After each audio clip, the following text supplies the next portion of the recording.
Hi everyone, welcome. My name's Tom and welcome to this session on 5G and network APIs. Before we begin, I'm just going to outline the itinerary for this session so we all know what we're going through. So for this session, we're going to provide an introduction into network APIs, and we're going to be exploring a general 5G architecture, and from that, we're going to then dive into the network exposure functions. We're going to be looking at some of the APIs that provides and look at a working example. We're then going to move on to CAPIF, which is the Common API Framework. And this is a framework utilized to provide an easy way to discover APIs and publish APIs developed by the 3GPP. We're then going to explore CAMARA, the GSMA Open Gateway project, and CAMARA Anti-Fraud, and have a look at the set of APIs there, once again with some working examples. And finally, we're going to be exploring the network exposure, the service capabilities exposure function for 4G, and we'll see how that ties into 5G. Now, this session is going to last approximately 50 minutes of content, and we'll have a 10-minute Q&A at the end of the session. So the Q&A panel is open now. If you'd like to ask questions throughout the session, I'll answer them at the end. Okay, let's begin with the introduction to network APIs. So to begin with, it's important to understand that 5G architecture which exists. As a general user, we're often just connecting to a data network in order to access the internet, for example, visit YouTube, utilize our applications which exist. And within 4G, it's a very similar approach as well. We're just accessing the 4G network in order to communicate to the data network and access resources we want to access. But what telecommunications organizations or mobile service providers missed out on with 4G is applications which are utilized over the top of the 4G network. Now, applications and apps was a multi-billion-dollar industry that mobile service providers missed out on. They're just hosting the infrastructure which exists upon it. So looking at 5G, there was a lot of discussion about tapping into as many different market verticals as possible to generate additional revenue streams instead of just providing this service to access the internet. And this is ultimately what we're going to be exploring today. We're looking at an additional revenue stream which can be provided through the 5G system in order to make 5G systems as profitable as possible. Now, what we're looking at here ultimately is the user plane for 5G. We've got our user equipment, our G node B, our user plane function, and we're going to establish a PDU session towards a data network. But we also have the core as well of the 5G network. So within the core, we've got functions such as the access and mobility management function, and this provides information surrounding the registration of that user equipment. It can provide information spot tracking of that user equipment as well. We've got the session management function, which supports the establishment of PDU sessions. We have the authentication server function, and this is used to facilitate 5G security processes and procedures. As well as that, we've got this policy control function. And the policy control function supports policy and charging control-based information within the 5G core, and it can dynamically enforce policies based on network conditions as well, or based on what type of user it is or the geographical location of that user. In addition to that, we have the UDM, which is a Unified Data Management Repository, and this holds all information about specific subscribers. So as you can see, we're actually generating a large amount of information within the core network, which can be utilized externally. So as an example, and we spoke about the location-based information which exists, that could be utilized for verification of specific users. Take, for example, a banking app. So what we have as well on top of some of the functions which exist within the 5G core is we have this network exposure function. And the network exposure function acts as an ingress and egress point for application functions which exist within the data network to communicate with in order to request resources from that 5G core network. Now, once again, that could be resources based on location monitoring. It depends upon what is required by the application function. So as a market vertical, what we're doing here is we're essentially offering a set of application programming interfaces in order to reduce the development times of specific applications on application functions. So instead of that application function or those developers working on those application functions, outlining all of the complexities and developing location monitoring and tracking within their application, we can utilize features that already exist within the 5G core network. And that is ultimately what APIs are about in regard to 5G. So we have a range of different API types which exist. We've got the network exposure function, which we discussed previously.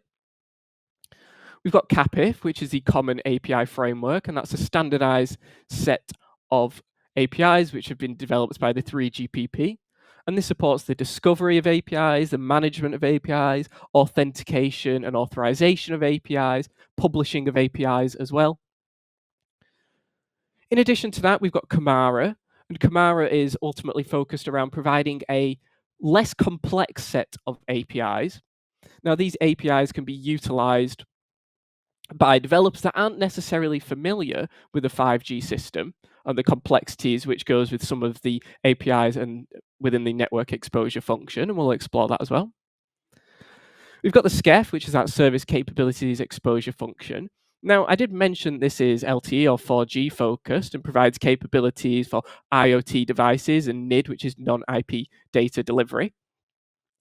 But what we are seeing is this implementation of a NEF/SCEF. So we're seeing a 4G, 5G core implementation with a shared NEF/SCEF. So some of the capabilities that are presented by the SCEF are actually also inherited by the network exposure function as well.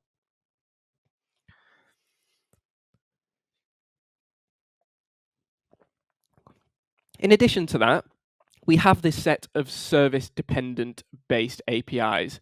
Now, these APIs add a layer of abstraction, meaning we're adding an additional layer of APIs which can be utilized and requested by an application server or a vertical application server.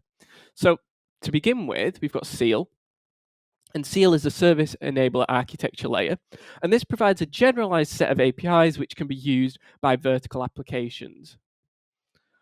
On top of that, we have the V2X application enabler, or VAE, and V2X is vehicle to everything. So this provides a more catered set of APIs for autonomous vehicles. We then have Edge App. Then Edge App is about supporting EDN, which are edge data networks. So it's providing discovery approaches to identify closer edge data networks to the device. So if we pair the concept of V2X and autonomous vehicles and edge data networking as an example, as we drive, or as the vehicle drives itself throughout a city, it can be looking for edge data networks which are closer to that autonomous vehicle. Meaning that this provides as low latency as possible, it can support safety, and also support that quick transition between a edge data network which is further away and one which is closer. Finally, we've got UAE, and UAE is the Uncrewed Aerial System Application Enabler, or UASAE. And this, similar to the VAE, is supporting that specific market vertical, meaning that we're providing APIs to support drone management, for example, drone configuration, providing information about how close drones are to each other, and C2 operations as well. So as we once again travel through a network utilizing a drone, we may experience different performance with capabilities of that network. So we may be transitioning from a remote controlled drone using a remote controller and a user to something which is a UAS traffic management, meaning that we're going from a manual process to an automated process of navigating that drone with a preconditioned flight path. So let's take a step back a little bit and let's have a look at that 5G northbound network architecture. So we've discussed the 5G core network, and we've discussed that it has the network exposure function and it can provide capabilities there up to that vertical application server. What we have as well is we've got our user equipment. On that is going to reside our vertical application client, and that will be communicating with that vertical application server. We're now going to be adding those levels of abstraction we spoke about previously. So to begin with, we're adding this layer of SEAL and the SEAL services. So the service enabler architecture layer supports services such as location-based management. It supports group management, configuration management, supports notification management as well. It can also support key management, so it can store keys for encryption-based purposes. And essentially, providing these generalized set of APIs means that vertical application isn't required to implement those features. It's reliant on that seal service. Now, we can apply this vertical application enabler layer on top of these sealed services. And what we mean by that is the V2X application enabler and the UAE, that UAS application enabler, can be applied on top of the seal services, utilize some of those seal services, but provide a more refined set of APIs for that specific service. In addition to that, we have this Edge enabler service and that Edge app that we discussed previously. So this can be utilized by seal services. It can be utilized by that VAE as well, but it's providing that approach to discovering edge applications or edge data networks in order to reduce latency, hopefully increase performance. Now, as you can see on the left-hand side of the screen, that VA client can actually communicate with that vertical application enabler on those seal services. So there may not actually be a direct link of communication between that VA client and that vertical application server. Everything could be done through the seal services which exist and the vertical application enabler services which exist and passed upwards to that VA client. Okay, so in addition to that, we also have what we discussed previously, which is CAPIF, that common API framework. So CAPIF is once again built around that process to discovering APIs, publishing APIs, and all of these different layers we've just explored do have the ability to support CAPIF in the Common API framework. So we've explored overall now that 5G architecture. We've explored some of the different API services which exist. We're going to be going into detail now about the network exposure function, its architecture, and some of the services it offers, and some of the APIs it offers to application functions. To begin with, we need to have a look at what the architecture is of the network exposure function. And ultimately, the network exposure function communicates with an application function over the N33 reference point, and this is from a trusted domain to an untrusted domain.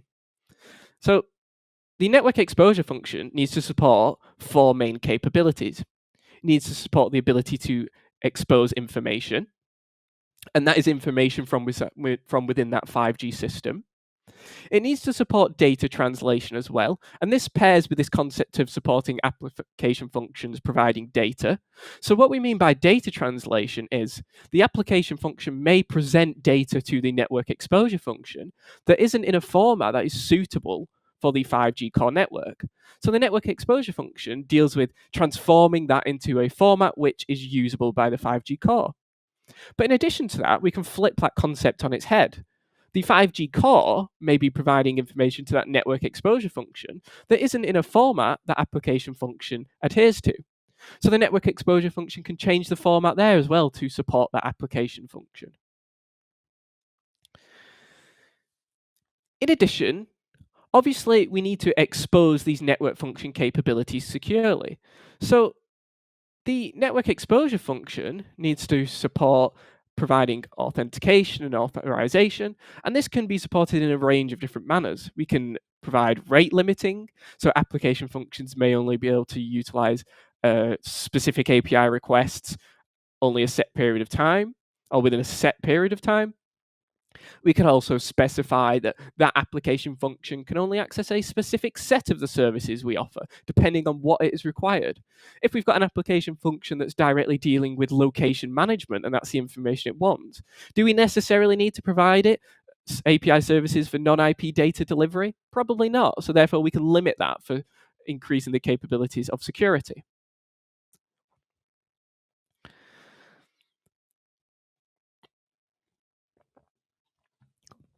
Now, in addition to that, let's explore the API outline which exists for all of the different APIs. Now, there are a range of different APIs supported by the network exposure function.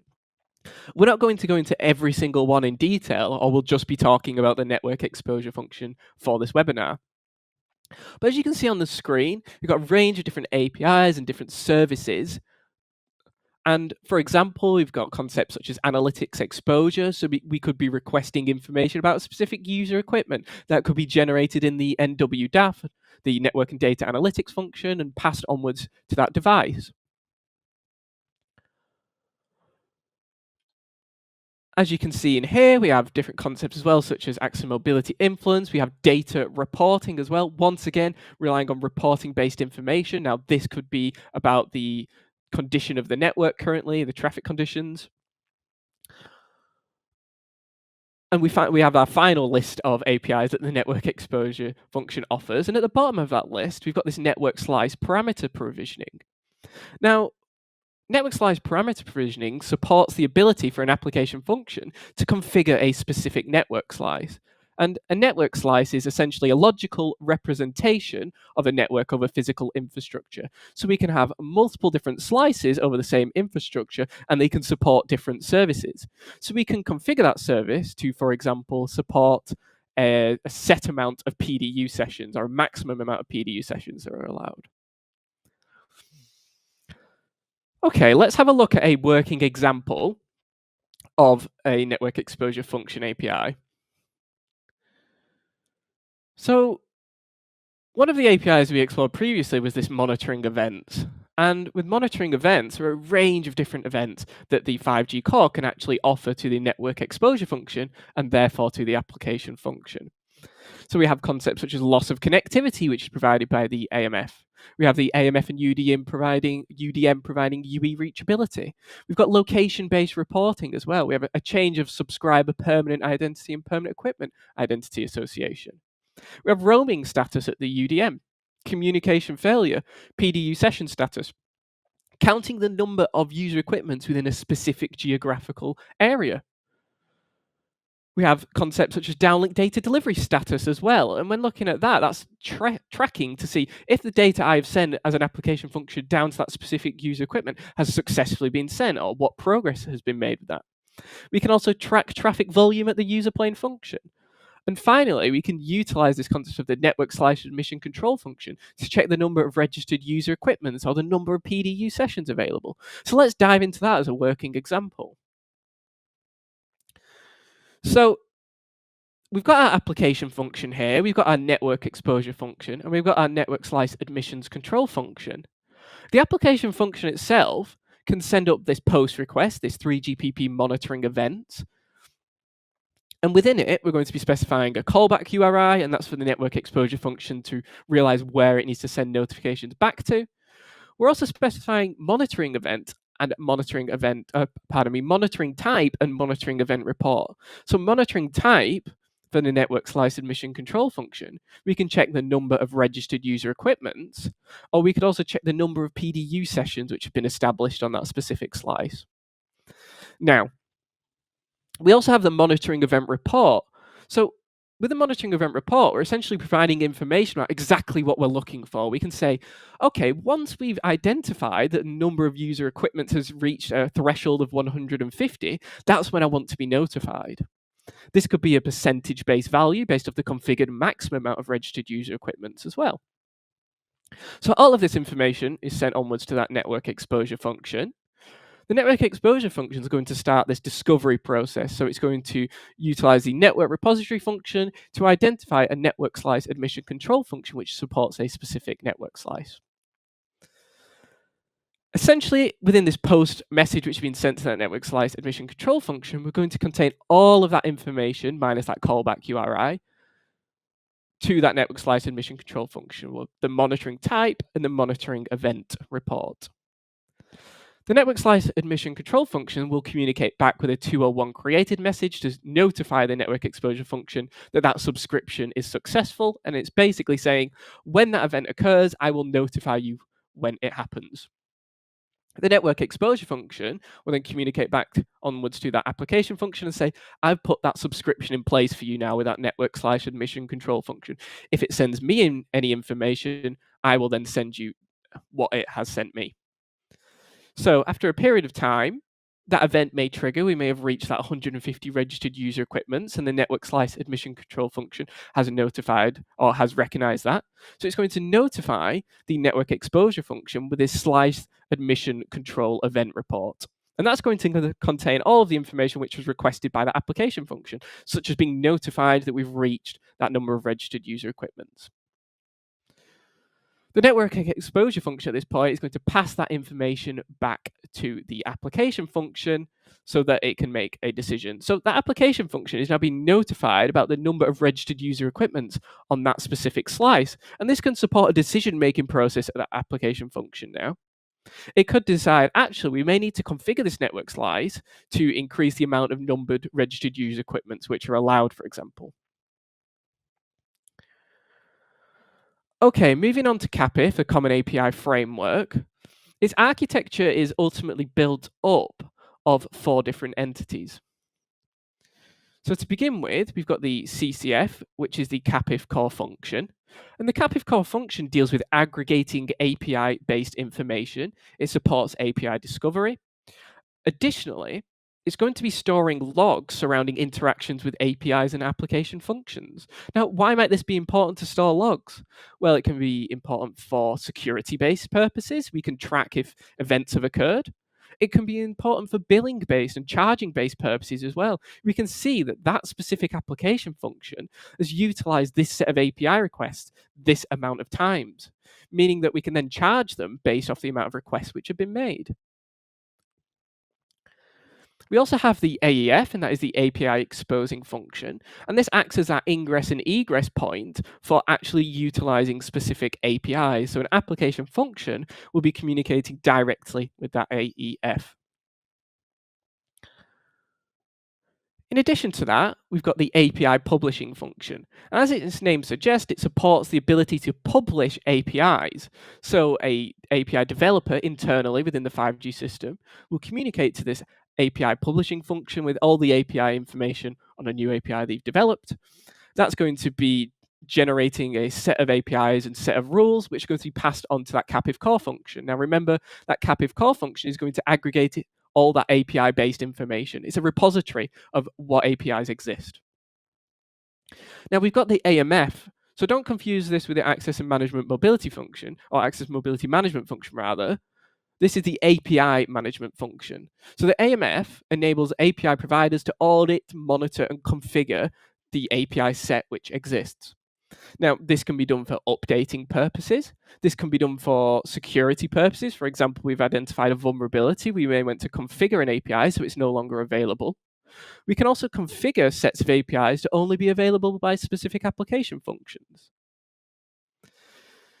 So on top of this, we have 2 types of application functions. We have an application function within the trusted domain. And this is going to use that CAPIF 1 reference point in order to discover what APIs exist. Remember that CCF is essentially an API-based information storage or repository. And it's going to use this CAPIF 2 reference point in order to communicate with that API exposing function and in order to request a specific set or a specific API. Now, on the other side of this, we can have application functions that exist within the untrusted domain. Now, very similarly, we're using this CAPIF 1E reference point for discovering APIs, and we're using CAPIF 2E in order to actually utilize those APIs from the AEF. So this is the entire architecture that we've got for CAPIF, but 3GPP specifications actually suggest that you can put all of the different CAPIF functionality within a network exposure function. So what we're going to be utilizing is that NNEF service-based interface is going to be our CAPIF 2 or our CAPIF 2E reference points as well. And in addition to that, we're going to be having the CAPIF core function, that API publishing function, API exposing function, and API management function all reside within the network exposure function as sub-functions. So we still have that ability to discover certain APIs. We still have that ability to request the APIs as well. Now, CAPIF provides 2 sets of APIs. it provides an external set of APIs. So we've already mentioned previously about the discovery process for APIs and how that's done with the CCF. We also have this events-based approach as well. So the application function can actually subscribe to be notified about when new APIs have been published, for example, or when newer versions of APIs have been published. On top of that, we've got this API invoker management, and the API invoker is the application function. So this supports that API invoker providing additional information about itself in order to provide a bigger picture about what APIs it actually wants to utilize. We've got security as well, and this is the authentication and authorization approach, making sure that API invoker or that application function actually proves that they are who they say they are. Now, in addition to that, we have a set of internal APIs as well. So we've already discussed this publishing concept, and there's APIs that support that. We've got access control as well, and this is checking to see if specific application functions can access specific APIs. We've got logging APIs, and we spoke about how that can be utilized in order for charging and security-based purposes. And that feeds into this auditing process as well. We can audit the CAPIF core function and identify that based off the logs.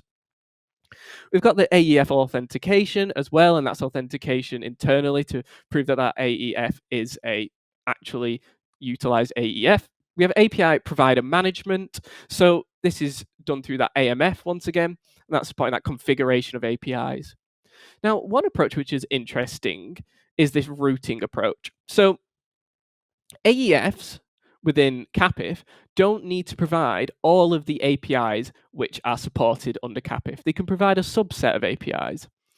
So if an application function comes up to an AEF and says, hi, I actually want to access this specific API. Once again, I'll use the example of location monitoring.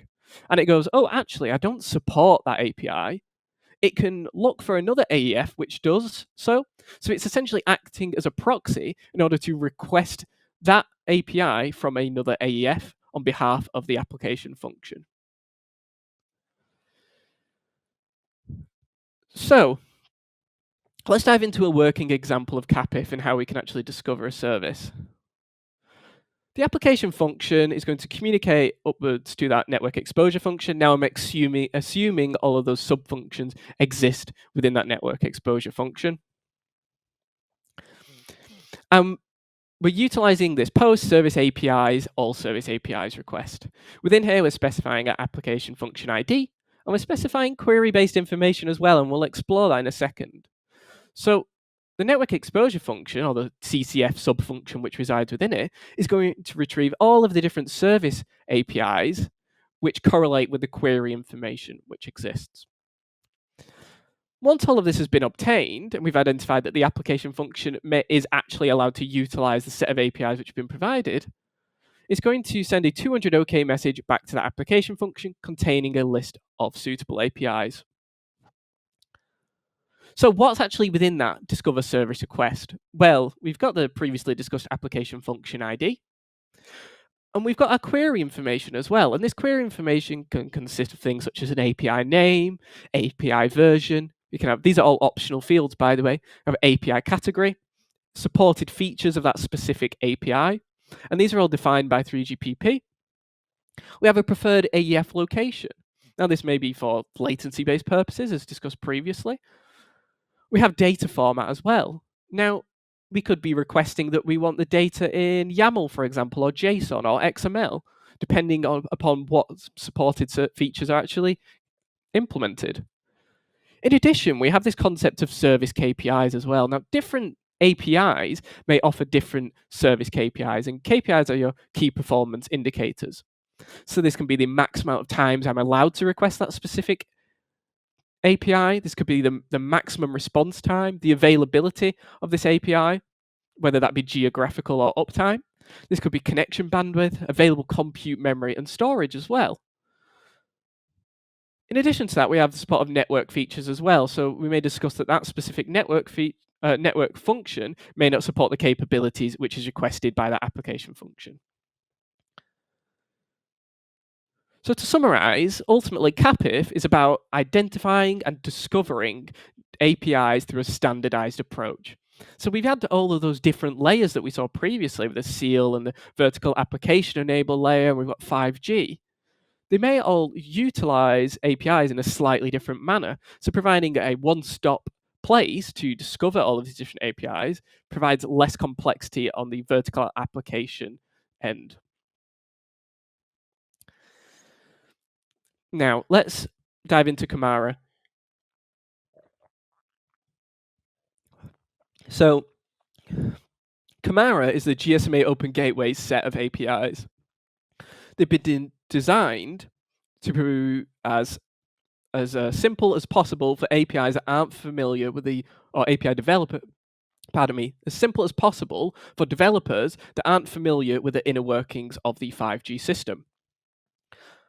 So let's have a look at an outline of exactly what APIs are offered over CAMARA. So CAMARA offers APIs for anti-fraud. So we can see we've got subscriber identity-based APIs. We have concepts such as device roaming status and subscriptions. So we can see if a device is actually roaming in a different country. We've got KYC fill in and match, and we'll explore that later on, but that's know your customer fill in and match. So what you have is you've got the application function that has stored data on a specific user. And we've got the 5G core network, which has information or data which is stored on the specific user. We can now compare that to see how accurate that information is. We have one-time passwords as well, which can be utilized. We have SIM swap and SIM swap notifications. So that application function can be notified if a user equipment has swapped SIMs or if a SIM has been swapped. Moving into fixed connectivity, we can demand quality on demand for home devices as well. And we're going to explore quality on demand later on as well. We're feeding into this edge app approach as well with cloud and edge and multi-access edge computing. So we can provide support for simple edge discovery, identifying geographically closer edge networks, and traffic influence as well to support that steering towards that new edge network.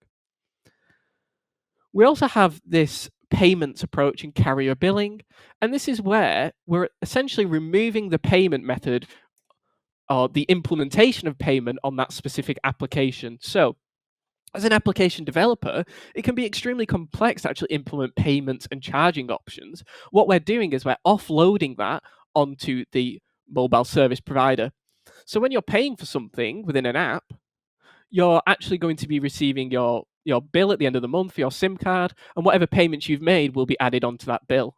So we're reducing complexity there of the application because we don't need to implement this payment and charging approach. And also on top of that, we're making it a more seamless experience for users. We don't have to input our billing details every time we're on that website in order to pay for something. We also have this concept of mobile connectivity as well, and under that we have communication services. So we can support SMS APIs as well. We can send a request up to the 5G system to specify we want to send this specific SMS down to the specific user. Now, we have this concept of network quality, and we lightly touched on quality on demand, but this can be applied here to mobile connectivity as well. So quality on demand, we can specify a specific level of quality for a user for a certain period of time. So we can apply quality on demand straight away. We can have provisioning process and also receive connectivity insights, which can allow that application function to decide whether we actually need to apply quality on demand.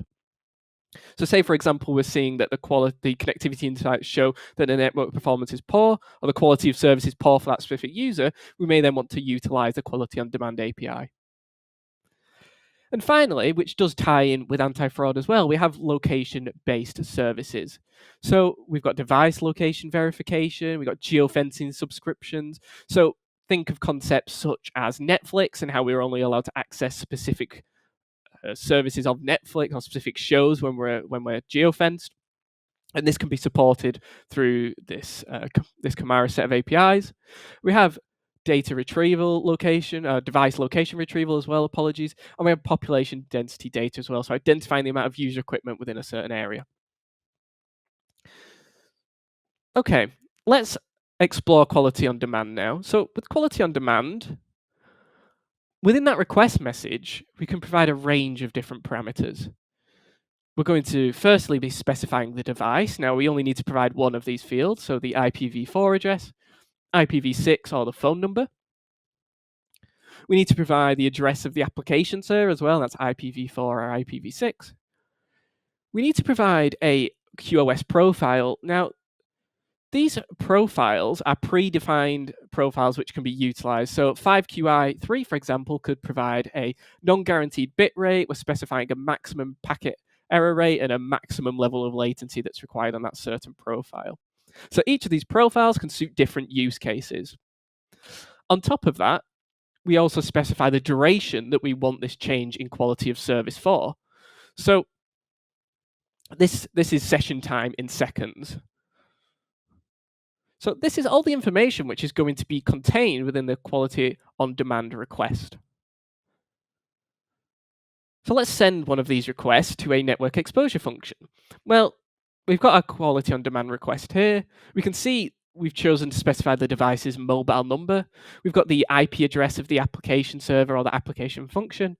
We've specified what QoS profile we want, and that adheres to what requirements we need of that specific QoS.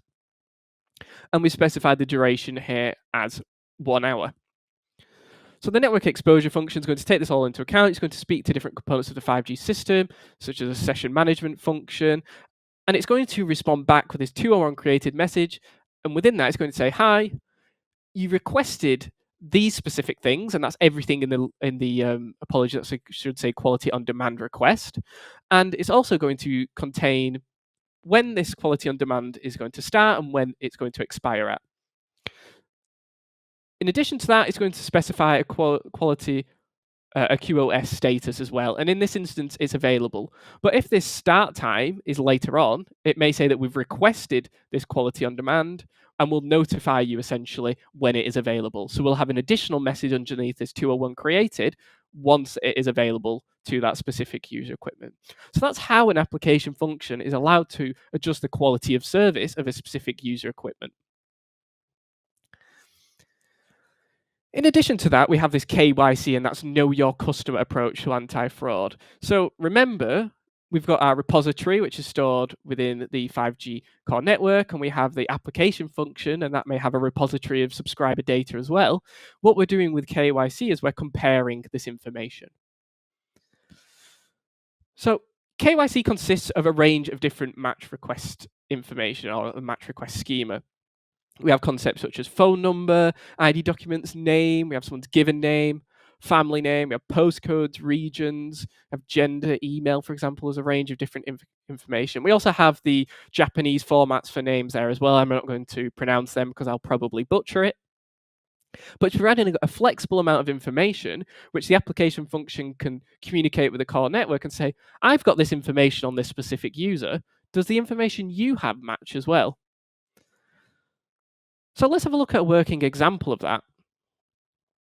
We've got our application function, and so we're going to be sending that post request. And within that post request, or KYC match request that we've specified here, we've got the phone number for that specific user, we've got the name of that user, we've got the region in which they live, we've got the street name, and we've got the street number as well. So this is all the information that application function has on that specific user. Now, this is going to be passed to the network exposure function, and after it is communicated with specific components of the 5G core network, such as that UDM, we're going to get a response match back.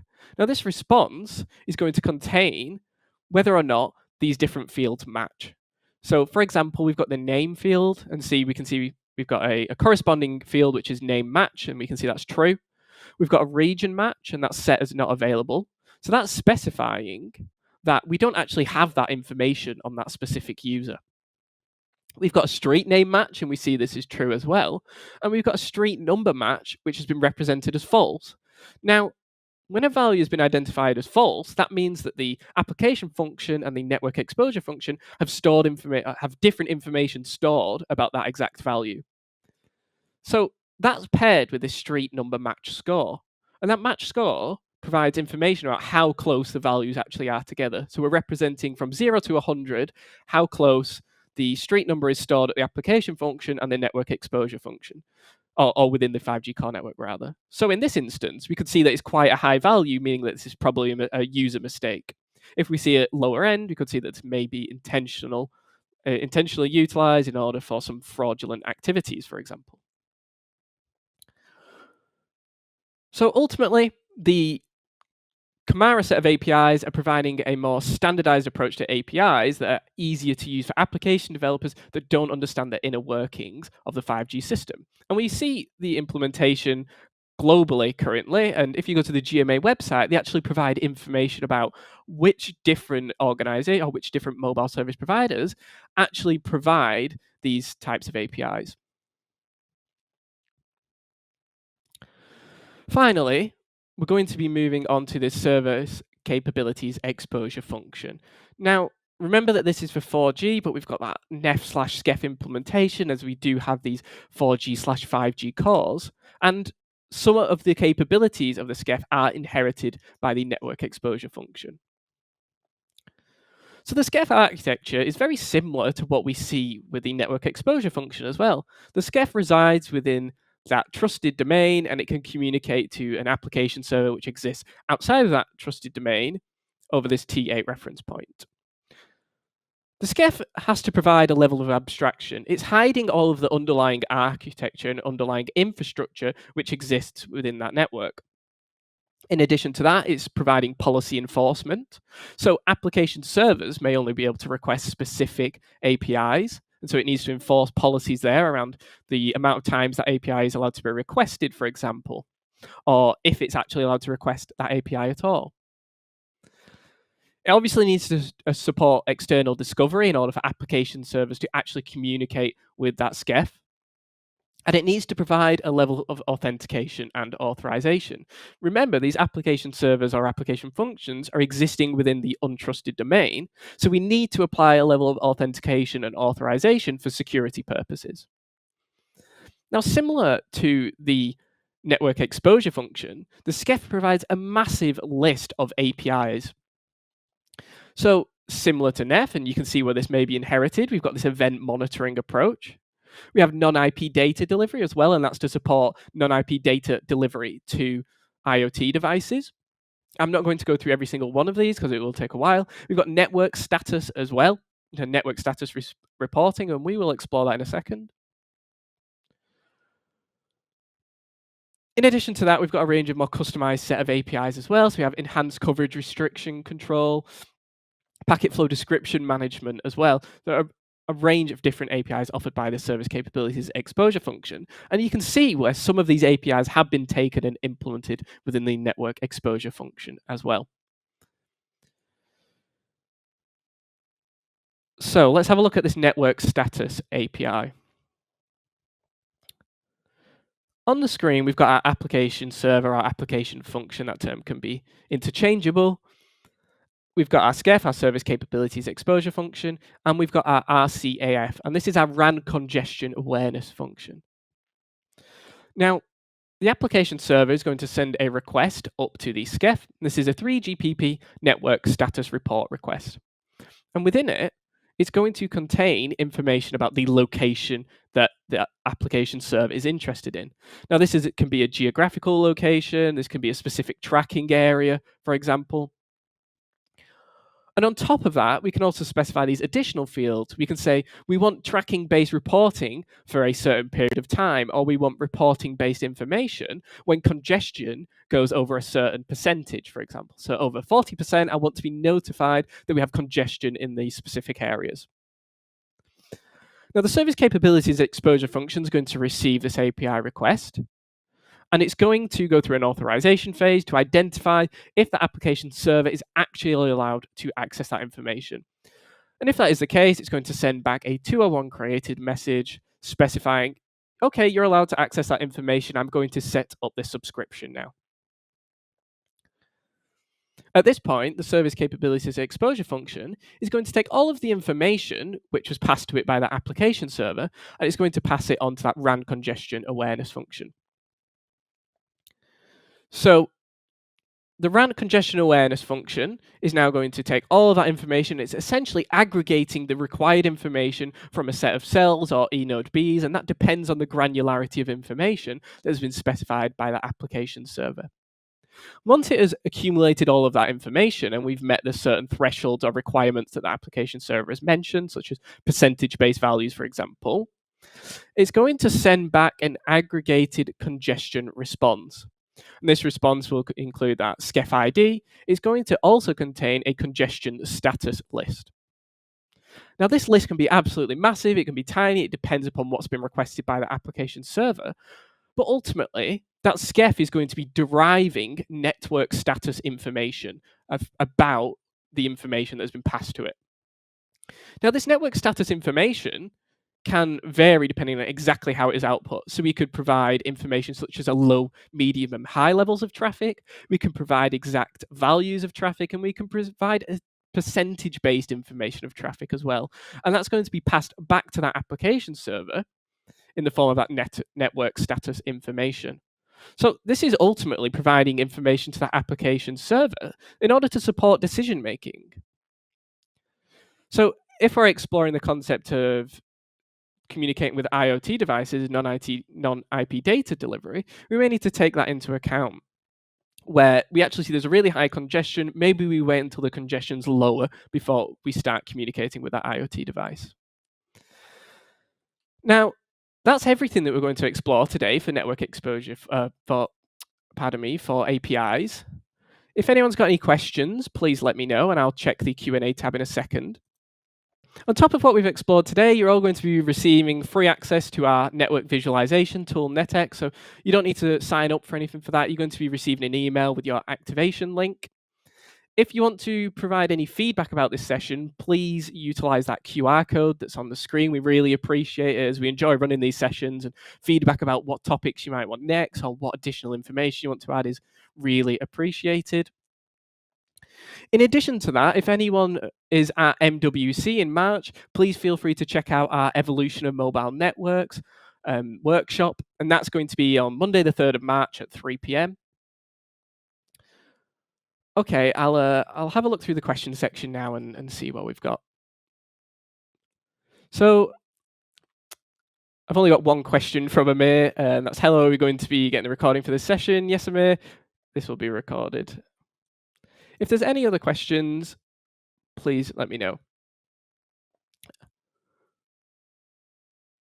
Okay, so I'll go back to this screen, apologies. So Jahid asks, how do these things compare with what vendors provide, for example, Nokia Network and Code, etc.? Well, when we're looking at the standardized set of APIs, we're looking at 3GPP and CAPIF. This is standardized based off 3GPP, so they should be implemented within these different vendors. These vendors may also provide other solutions as well, but it depends upon implementation, it depends upon requirements, essentially. Okay, so I'm going to be still sitting here now for the remainder of this session. If anyone's got any other questions, please type them in the Q&A panel, please type them in the chat box. I'll be more than happy to answer them. Thank you very much.